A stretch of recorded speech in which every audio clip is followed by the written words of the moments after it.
Across the state of Colorado and here in the upper Arkansas River Valley, water managers are tasked with balancing diverse water uses, including agriculture, municipal, industrial, recreational, and the environment.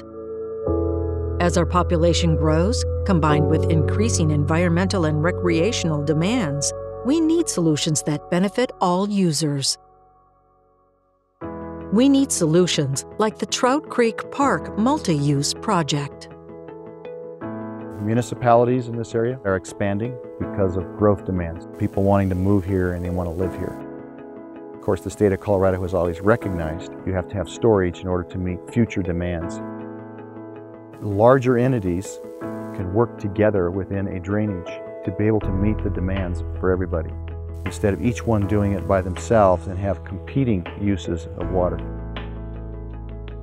Future projects ought to be more multi-partnered, and since we have a lot of small municipalities, have diverse needs for non-consumptive use, agriculture can often benefit from supplemental water and things, it really makes sense to try to build projects that account for more than one entity's needs, especially since many of those entities are not in a position financially to do it on their own. The best way to do that is to build relationships. So we started talking with Paul Moltz, the landowner and the person responsible for building Trout Creek Reservoir, and came to realize that he had a vision that largely intersected with ours. Trout Creek drains 60 square miles on Trout Creek Pass. The property is bounded on the north by the Highway 285. To the west is the Arkansas River. The elevation of this reservoir is 7950.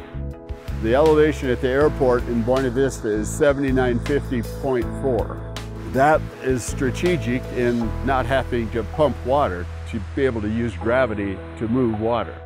That all lends together to make potential development here of some kind. The Upper Arkansas Multi-Use Project at Trout Creek is an example of meeting integrated water management. There are diversions into these lands from not only Trout Creek, but also out of Cottonwood Creek and out of the main stem Arkansas River. So you have 3 sources of water that all come to this land. In order to have a true integrated plan, you have to have storage. This project has 2 components of that. One is this reservoir you see behind you, an expansion of that, surface water. Also, alluvial storage where you actually place water in the ground. How can we make better use of that water when it's in storage or when it's in transit to its final use? When you put together Mr. Moltz's property along with the adjacent property owners, you got over 2,000 acres of irrigated land. It lends itself to using alternative transfer methods, so you can have temporary water supplies then stored for later use. Because the property borders the Arkansas River, we are looking at increasing the fishing access on the east side of the river by about 2 to 2.5 miles, and that would correlate well with 2 state wildlife areas that we have on the west side of the river already.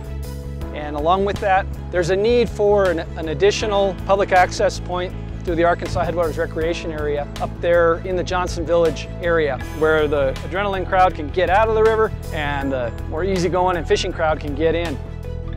In addition to all this, the Trout Creek Park area, deer and elk congregate there in the winter months because there is such a nice food supply in what's left of those fields after the harvest.